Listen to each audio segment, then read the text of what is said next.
Welcome to the wonderful world of wine. We are your hosts, Mark Lindsay and Kim Simone, exploring all things wine with you. Our program is supported by Franklin Public Radio, and you can find us on Facebook at The Wonderful World of Wine.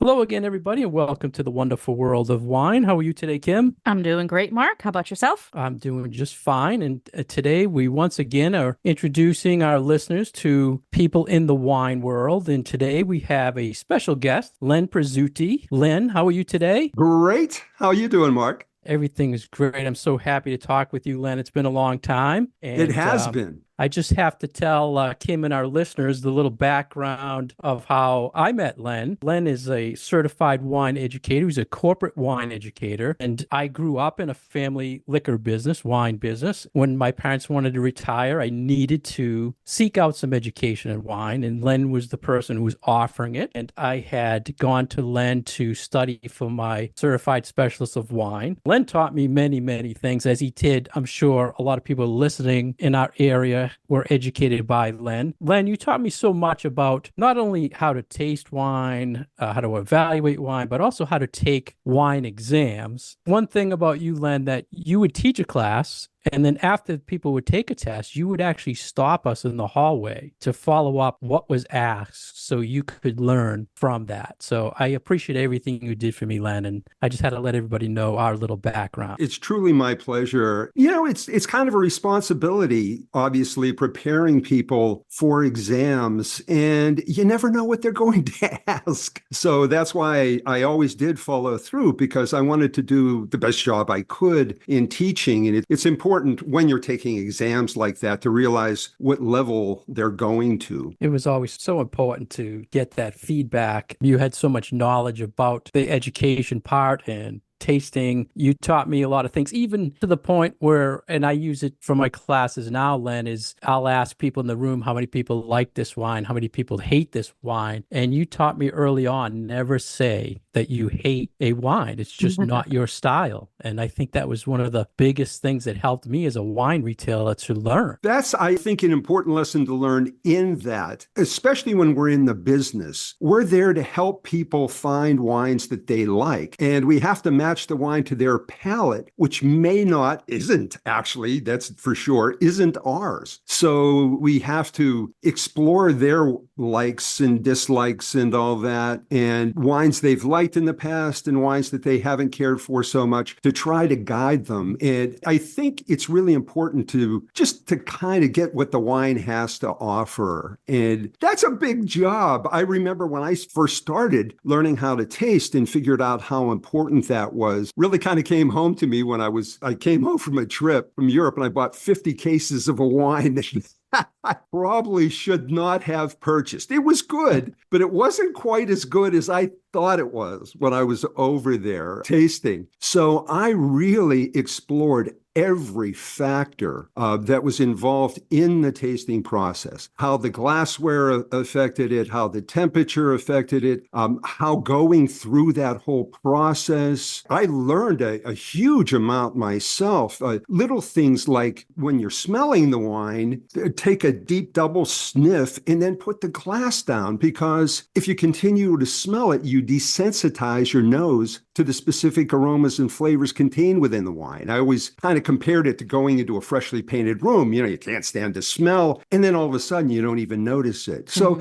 little things like that. But the biggest one that I always have a hard time conveying to people is when you're doing that first taste. And I go through the whole thing of holding the wine in your mouth, whistling in the air and that, but is not to pay any attention to that first taste, because that's your mouth reacting to that new wine. And it's not a read on what that wine's really about. Even more so when you're tasting a number of wines in a tasting. And that's not always easy to do. That first impression, you always want to kind of take notes on that and everything. But it's just, I think, important to understand that second taste, using that first taste as your palate cleanser rather than trying to use something else. Anyway. We've been interviewing people for a very long time, and I think that's the first time that that thing has ever come up. Like how to really assess what this wine tastes like by making sure that not only is your palate clean, but that it is like prepped to really get that taste of that wine. A really great piece of advice for either our listeners who are in the wine industry or just for our casual drinkers out there too. Yeah, it took me a long time to learn that. I really have a problem with so-called palate cleansers.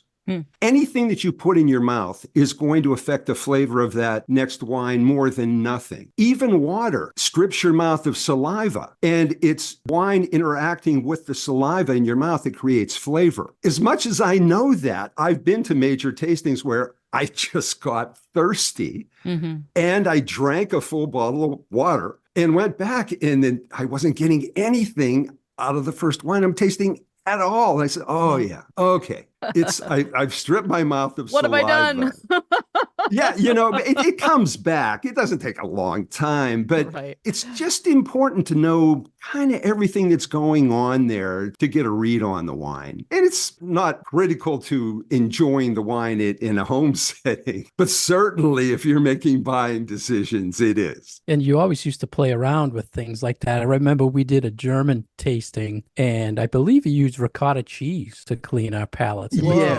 Yes. Now, there are situations, like there's an exception for everything. German wines can be tough because, as you know, the predicate levels just specify the ripeness of the grapes. And it's up to the winemaker how they're going to balance that off with the amount of residual sugar and the acidity. And where that comes into play is you can have a number of wines at the same predicate level, and some are going to be sweeter than others, and some are going to be a bit drier. And one of the things of tasting wine in order is once you have a slightly sweeter wine than the wine you're going to, my God, all bets are off. That really came home to me when I was at major tastings that we go to when you're tasting through 50, 60, 70 wines. And there were these two Chardonnays right next to each other, one with no apparent residual sugar at all. And I knew the second wine intimately because I'd been tasting it a lot in different settings, and it showed horribly, to the point where I was asking myself, how could this be? Is it a bad bottle? And took my notes home. I always love to do research and researched the wine that I tasted before it, which again, Chardonnay, no apparent residual. It did have a slight amount of residual sugar that was barely noticeable at all. I mean, I couldn't discern it, but it was enough to throw my palate off the tasting of that second wine. So in that German tasting, the ricotta cheese is the best thing I could find. I experiment with everything. Even when it comes to temperature of wine, I still take the temperature of my wines a lot because I'm decanting way in advance. Boy, there's this Echo de Lynchbach, 2012, I believe it is, that I go back and forth with friends, that I know have purchased the wine and are drinking it. At one point, it needed 6 hours air to come around. And it really made a huge, big difference going into that 6th hour. Well, one of the things that gets a little tricky is you have the wine in a decanter and we're cooking in the kitchen. So the kitchen's warm. And when the wine warms up, if it goes beyond a certain point, it's tough to cool it back down. The temperature for me, especially of a Bordeaux like that, I really want it to be 67, 68 degrees. If it gets much cooler than that, it really emphasizes the tannins to the point where it throws the wine out of balance. And one of the reasons I'm really into aeration and temperature, as well as glassware, but those are things that you can use to really help enhance your wine drinking experience and literally make the wine taste better doing something that doesn't cost you any more money. That's the big thing for me too. If you spent that time aging the wine and everything else involved, you want to drink it at its very best. So that's the whole thing of when you decant. And that's the great thing about wine. You look at people in the wine community. I have a lot of friends. I'll make phone calls. I go to online websites to check to make sure we get it right. Now, while you're doing all this, it's super important to still keep it fun. So, I try to get it right. But hey, man, it's not heart surgery here. Yeah. If you make a mistake, nobody dies. Yeah. We're still, at the end of the day, we're still in a fun doing Amen. something Amen. fun. Yep. Amen. Yep. And I remember many times, Len, we'd be tasting wine and you would say, we're just in a great business, right? I mean, it's just all about fun. Yeah. So as our listeners can hear, Len not only very knowledgeable, but has passion for wine. And he is since retired from being a corporate wine educator, one of the biggest wholesalers in the country. And he's now onto a new venture, which we have to ask you about, Len, and we have to promote for you. You're doing a radio show that turns into a podcast like us. It's Wine by Design with Len on 1510 WMEX Boston. It airs Friday nights at 6 o'clock, and you can catch the podcasts online after. And I have to ask you, Len, how did this come up? And let our listeners know a little bit about the show. Kim and I have been listening to it and enjoying it. Well, it's kind of interesting in that I was recovering from an operation. I won't go into any of that, but I wasn't in a super great place. And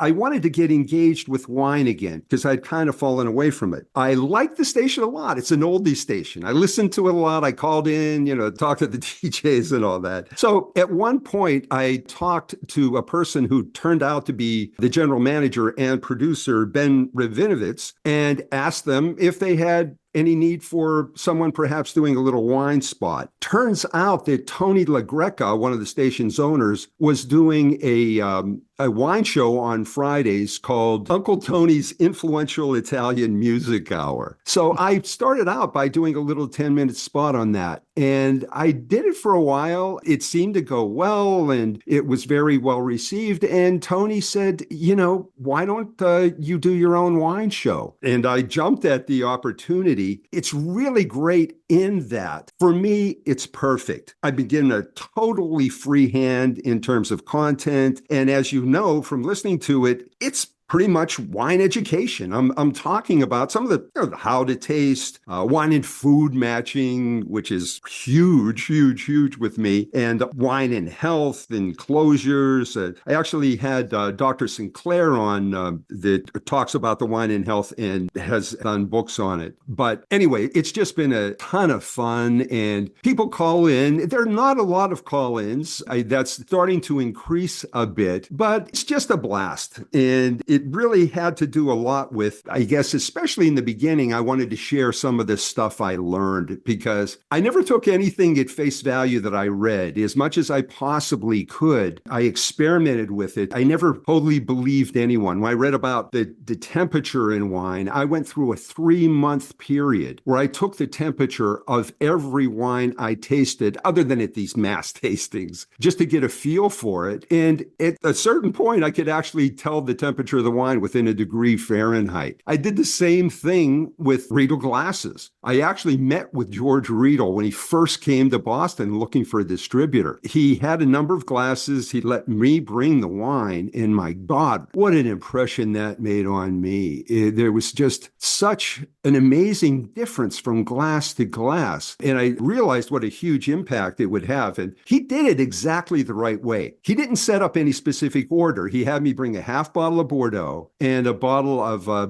Chardonnay. And I poured it in these different glasses, mixed the glasses up and said, now I want you to order these wines by best to worst, both with nose and with palate. When I did it, it's exactly what his research said would happen, even to the point where in this half bottle, it was starting to develop some secondary characteristics. It had a little bit of bottle age on it. And I said, well, this one, I would switch these two glasses. The nose was better here and the palate was there. And it actually had to do with he had, at that point, an aged Bordeaux glass and a young Bordeaux glass. So I went through a 1-month period, mainly because I had to wash all the glasses, where I tasted every wine I had at home out of 11 different Riedel glasses to see what a difference it made. I love trying to figure out exactly what's going on.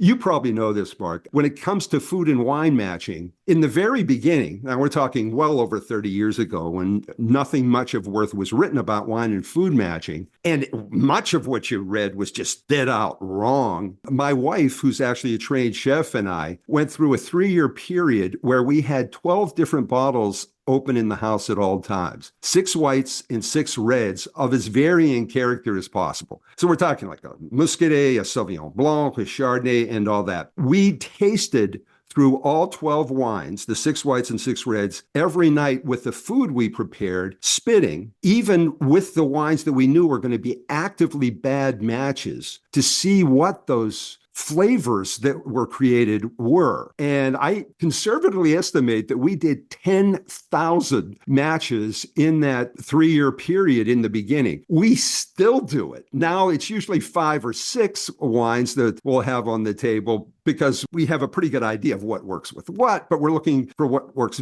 the very best with the particular food we've made. But again, I want to keep coming back to this, but it's got to be fun. It was entertainment for us. We just love doing it. And to this day, we cook, sip a little bit of wine while we're doing it, but then we're at the table. It's almost never the case where there's one bottle on the table. There's always multiple bottles, and we're trying different things with different dishes and all that. And it's just a blast. Well, I have just figured out what I'm going to do during my retirement. Thank you for that idea. Yeah. Have a dozen It's bottles of wine wild. open and cook and just taste everything. It's the tricky bit now is wines really are changing. One Cuisine of the classic is too. I mean, there's so cuisine is too. much, Absolutely. so different from the way that we cooked even 20 years ago and 30, 40 years ago. Forget about it. Like so many different recipes and different cuisines. And I have teenagers. The way that they eat and the way that I have brought up them to eat is so different than the food that I ate as a kid. So yeah, there's just so much more versatility, but also new flavors and new spices and new cooking techniques and all of these different things that are now just like everyday part of the food that we eat, and makes it so much more, I think, exciting for doing wine pairings because it doesn't necessarily always fall into those classic rules and what you pair with what. And I tell my students all the time that sometimes the mistakes you make in doing a food and wine pairing will teach you just as much about the art of doing it as something that's a really, really good match. Absolutely. I mean, with me, there are no rules. We try everything with everything. I love that. And I'm going to do more of you that. come across things. I had a man pinotage from South Africa. I know that with, one. You know that one? I do. Indian butter chicken. Mm-hmm. It was a phenomenal match. I'm always was surprised. That the dish? I have to admit, I'd have to look back at my notes. I've been doing so many different matches lately. Oh no, I have to correct myself. With that particular one, it worked with that surprisingly well, but it wasn't a great match. What we did have that was a great match with that pinotage that was like off the charts phenomenal was, this is going to sound odd, but chili with beans and meat that we put some chocolate habanero hot sauce in. See, I don't think that sounds odd at all. Mark and I argue about food and wine pairings all the time because we have different philosophies, but Mark's whole thing is match the flavor of the food and the flavor of the wine. So I think that's exactly what you did with that pinotage and with the chili, because you matched the earthiness of the pinotage, but also that little bit of chocolatey note, which is often there. So Well, yeah, I see why that would work. Yeah, that's another great point that you're bringing up, because that came home to me very early on when I was just beginning to delve into all this stuff. I was doing some food wine matching classes at one of the adult center of education places. And there were horrible matches that I'm saying, well, who liked this? And someone put up their hand. And it really has to do with exactly what you said, how you classify the food and wine match. Mm-hmm. What happened was, it was something that we in the trade would consider a bad match that this person was tasting, but it was a Chardonnay with a dish redolent of garlic, and it made the garlic taste god-awfully bitter, like you burned it, and it made the Chardonnay taste god-awfully bitter, but at the same time, it was really a vibrant flavor. Uh-huh. And he loved that. And some people just Person in like the bitter. class. Yeah, but that's the beauty of it. I mean, Yeah. it's what you like. What we Exactly. took to doing was defining a wine and food match. We came up with 5 different categories. And the first one was where both the wine and the food tasted worse than they did on their own. The classic Bordeaux with a white flesh fish. Boy, the one that's made so often that people don't realize it is the oak aged Chardonnay with dishes with a lot of garlic in it, or the wedding. Ugh. I always use Champagne and wedding cake. the just dry champagne in the wedding cake. Yep. You taste the champagne, oh my God, this is great, and then you taste it with the cake and it's horrible. But anyway, so the first, both are worst. The second and third, it's one is to the point where it totally dominates, to the others fading into obscurity. The fourth is something we took to calling ships passing in the night, where neither the food nor the wine was apparently changed, but there was this fifth level that we always aspired to, where both the wine and the food tasted better to a trained palate than they did on their own. And that's what we're searching for. I had one parent, and I hit Kim with this maybe a year ago when we were doing a tasting. I was having a salad, just a plain lettuce, cucumber, tomato. And I picked up a cucumber and I was drinking wine, and I could not find a good match with just a cucumber, not seasoned, just a cucumber. And I want your food pairing suggestion for a wine with a plain cucumber. Did you try Gruner Veltliner? I did not. Would you? Believe it or not, one of the reasons I ask is that is my go-to wine with arugula salad. There's something about the white pepper spice that I find in most Gruners. Now, here's where it gets tricky too, because if the Gruner gets too ripe, it loses some of the pepperiness, and then some of the richness comes in and hurts the match. The match that really blew me away is oysters and muscadet. I mean, the classic pairing of all time, right? So I have a muscadet that I've always gone to. It's a Regatier. It's like old vines, 50 plus 60-year-old vines. But the big reason I went to it in the beginning was the Stelvin. It had a screw cap. And way back in the day, there was a huge, as you probably know, cork problem, especially with muscadets, because they're buying these cheap little corks. It's meant to be drunk in a year or two. But I always bought a case of it, and we get fried oysters to go very often. And, we'll sometimes eat raw oysters, but mainly the fried oysters. And matches are remarkably similar. I just bought a case because I ran out of my previous one of the 2022 Regatier Muscadet and had it with oysters, and it didn't work as well as the Blanc that we had on the table, because it had more fruit than I've ever seen in an entry-level muscadet. It's always been that really refreshing, bright, crisp, mineral-driven, very little fruit. And this one now, I know 2022 is a warm vintage in the Loire, but still, over the past 20 years, I've had warm vintages of that muscadet, and it was never like this. So it makes you re-examine everything. Climate change rearing its ugly head in the wine world. We've been finding a lot of that. Yeah. I'm looking to lesser vintages. Now I'm looking around. Are there any 2021 muscadets?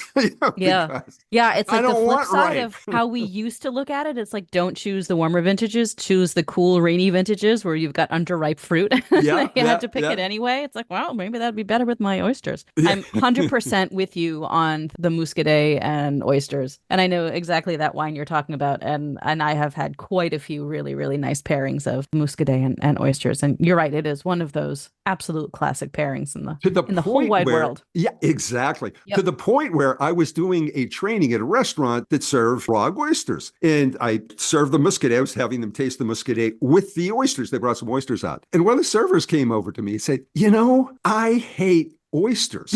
Oh no. But I tried it with the muscadet and I actually liked it. And my God, that happened years ago. It made such an impression on me because I thought oysters are one of those things that you either hate or love, and there's no middle ground here. And that people don't usually change, but it's crazy.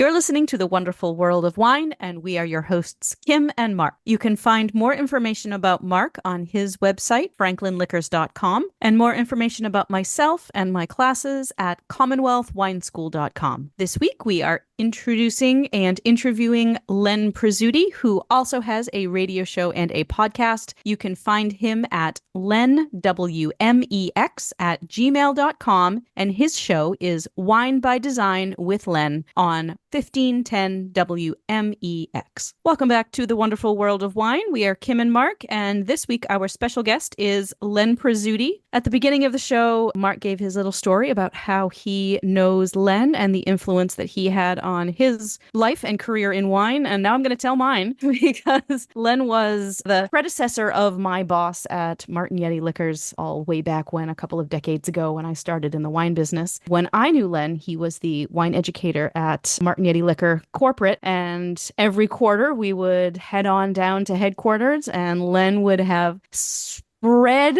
wine bottles throughout the tasting room, and for an afternoon we got to taste and talk and learn and choose new wines to show in the store. And your enthusiasm for the subject matter certainly comes through in your show and as we are talking with you here today. And I just want to let our listeners know that he is exactly this way in real life too.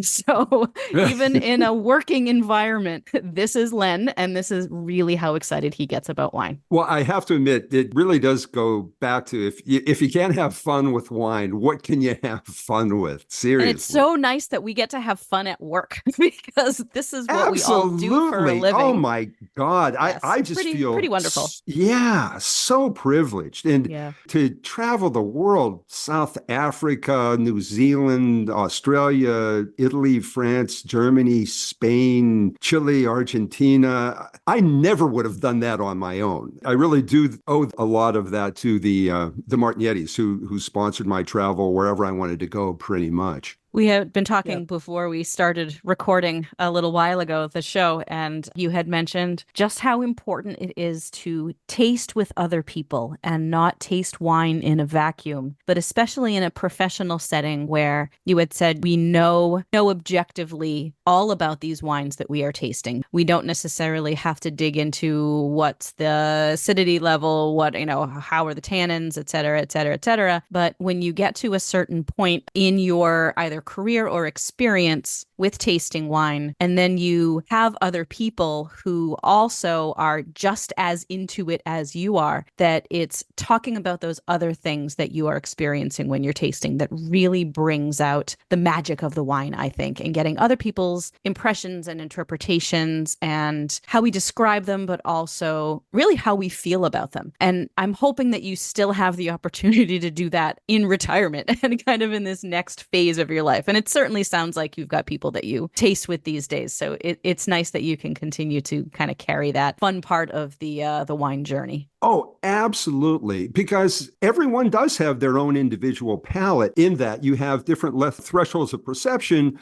for pretty much everything. And it does give everyone, even all of us professionals, a different read on the wine. I've tasted with people that had an amazingly low threshold of perception for mint, and they would pick it out before anyone else in the group, often when no one else in the group picked it out. And I'd search for it and say, there is that little hint underneath. I actually am kind of getting it. So yeah, it actually helps you to get more from the tasting experience too. It makes you a better taster too. Absolutely. That's the thing. It never stops. And all of our tastes are evolving. But at the same time, we do retain that ability to be objective about it. I'm not overly fond of the over-extracted, super high alcohol wines. I find that once you get past this certain point of ripeness, that the grapes can kind of lose their sense of place. And I don't know, even when they're balanced, they're just very hard to match with food at the table and all of that. But one of the great things about being in the trade is, I've had a chance to taste hundreds, if not thousands of them, and you get a good read on how they can be balanced within the context of that over extraction. I still find everything about wine fascinating. I don't know. It's just you're always learning literally every day. And then, as you were mentioning too, the styles changing both of the food and the wine. There is a place on the North Shore of Boston that does an amazing Peking duck. With the hoisin and the pancakes and all that. And our favorite match with that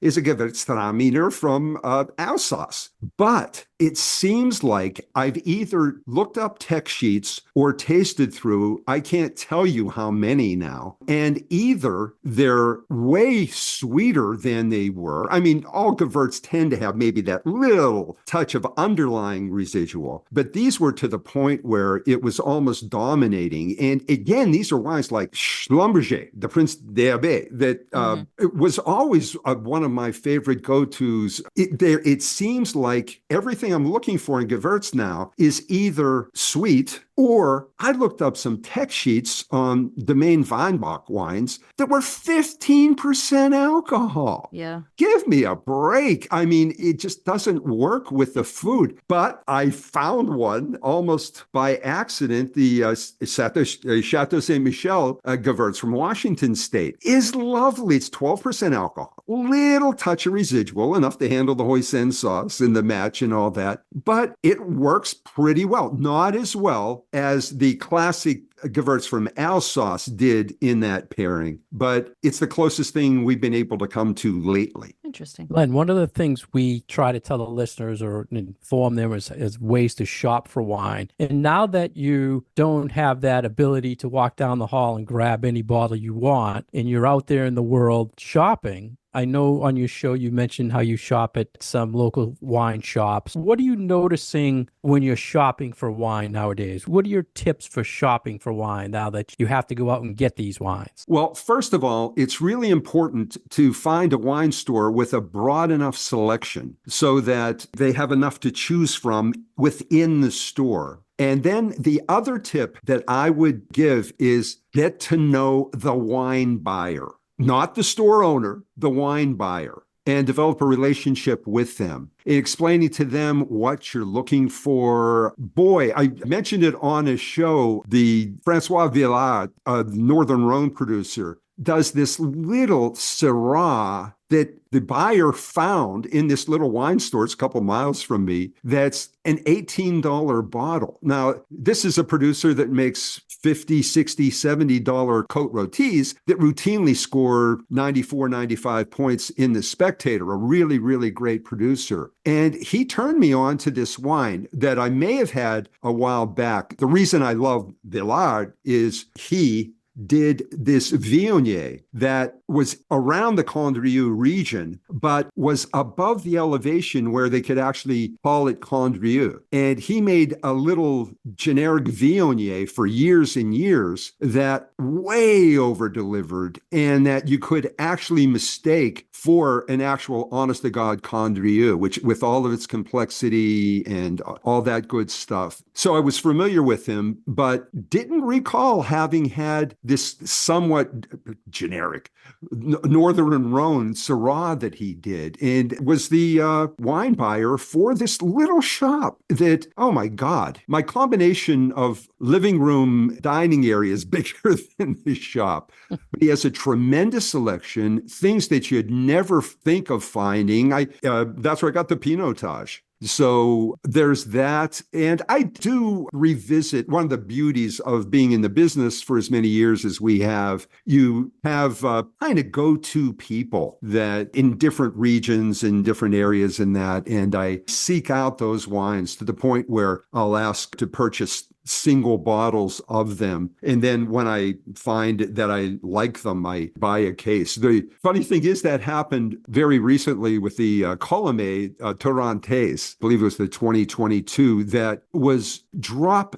dead spectacular. As you know, that grape's very difficult to deal with. People tend to pick it a little younger for the intense aromatics, one of the most aromatic wine grapes in the world, but you want to get enough flavor richness to kind of balance that out. If you go even a hair over in terms of ripeness, this god-awfully bitterness creeps in there. This wine was just so perfect in that it had all of those off the charts intense aromatics, but not only did it have amazingly vibrant acidity, but the grapes were just ripe enough to give you a slight kind of bitter orange oil note that was just subtle enough that it perfectly brought everything else in that wine into balance. And literally, I had the bottle open on the table and I was on the phone to the wine buyer of the wine store that I shop at, and I ordered a case because I knew I was going to talk about it on the show, and I was worried it was going to sell out before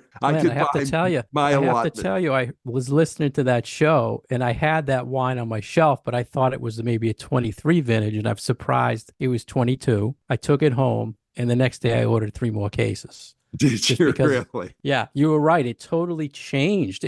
When I first had it, it was more acidic, very closed. Yes. And now the profile, there was like this, I don't know, pineapple. There was all this tropical fruits. It was just amazing. And it's only like $10. So I said, because of your recommendation again, I tried it again and I ordered more just because of that. Oh, that's way cool. That I can't tell you how great that makes me feel. But it is funny. And the beauty of it is with that Stelvin, my theory is that wines, everyone knows this, that they go through a life stage. Wine's alive. But one of the things that people don't talk about so much is early on in a wine's life, it has something that I took to referring to as baby fat fruit that it needs to lose. It usually only takes a couple months. You might also view it as the wine settling down. There will be a lot of different ways to describe it, but I do believe that wine at this point in Stelvin, which, as you know, is 6 months older, 2022, coming from south of the equator than here, I think it's just settled into an absolutely beautiful place. Back to kind of the idea of wine education and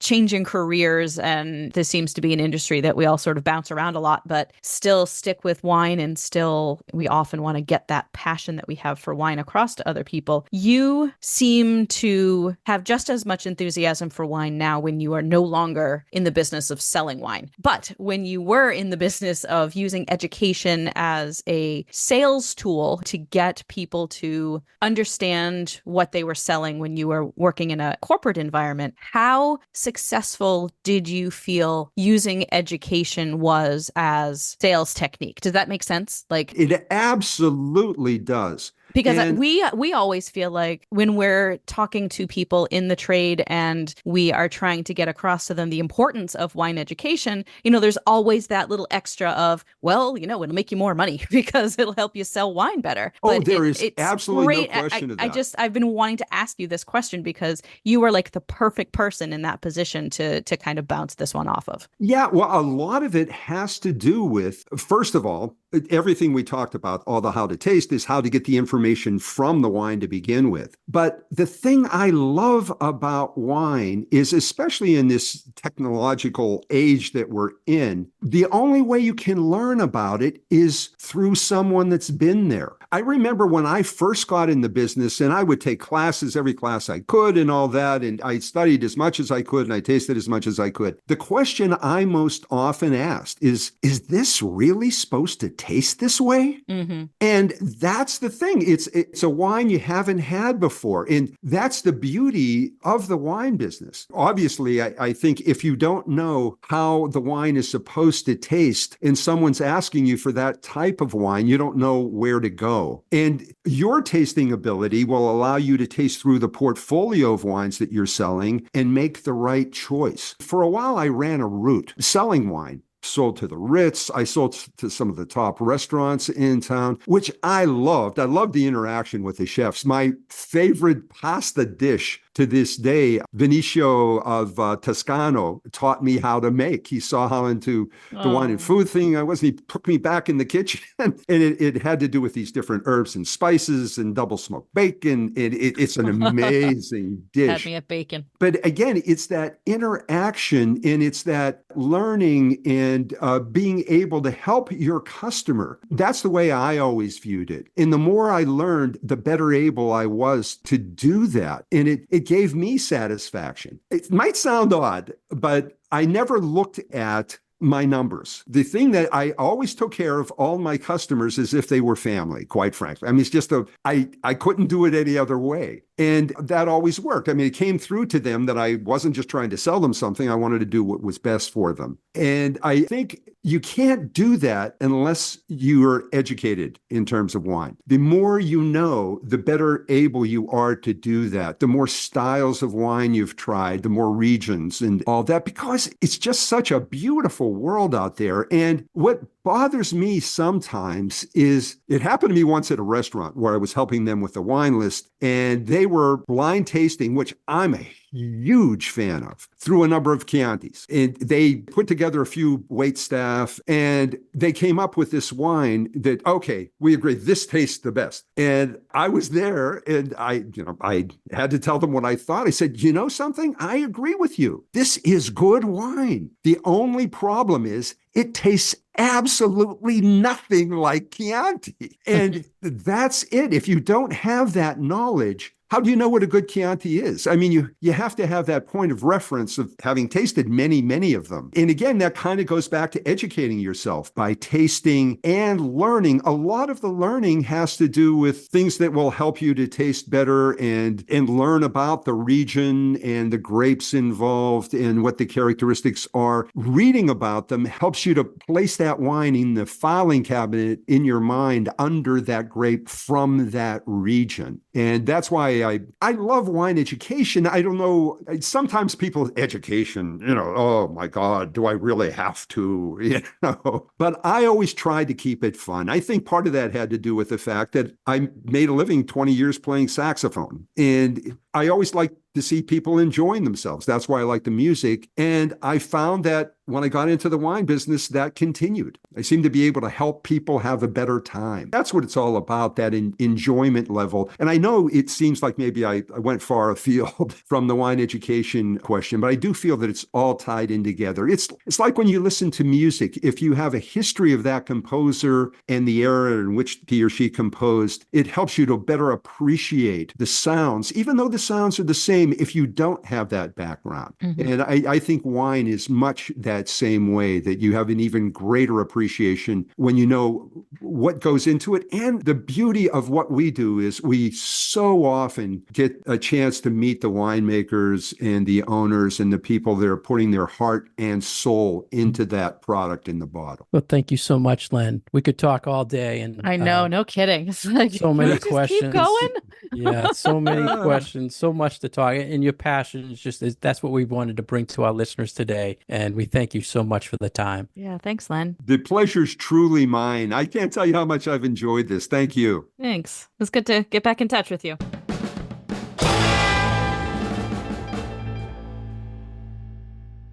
Thank you for joining us today on The Wonderful World of Wine. We've been your hosts, Mark Lindsay and Kim Simone, exploring all things wine with you. For more information about Kim, you can find her at her website, commonwealthwineschool.com. For more information about myself, please go to franklinliquors.com. Today, you've heard from certified wine educator Len Presutti and his passion for wine. If you'd like to hear more from Len, you can follow him on his radio show, Wine by Design with Len, on 1510 WMEX Boston.